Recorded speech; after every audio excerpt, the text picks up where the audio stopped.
In this video, I'm going to show you how to create a Behance account. First of all, open your browser and search for Behance. Click on the first link to go to the official Behance website. Once you're on the home page, click on the Sign In option at the top right-hand corner of your screen. Behance is a platform offered by Adobe, so if you already have an Adobe account, you can simply enter your credentials here to sign in. However, if you don't have a Behance or Adobe account, click on the Create an Account link.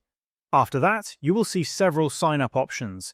You can register using your email address, Google, Facebook, Apple ID, or other available methods. Choose whichever option you prefer. In this example, I'll click on Google. Next, you'll be asked to enter your date of birth, so go ahead and select the month and year you were born. Then click on Create Account. Behance will then ask whether you want to use the platform as a freelancer or as someone hiring talent. Choose the option that best describes your purpose, and Behance will tailor the experience accordingly.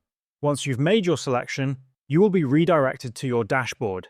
Depending on your choice, you will either land on the freelancer dashboard or the hiring dashboard, and your account will be successfully created. To access your account at any time, click on the profile icon in the top right-hand corner of the screen, and then click on Behance Profile. And this is how you can create a Behance account.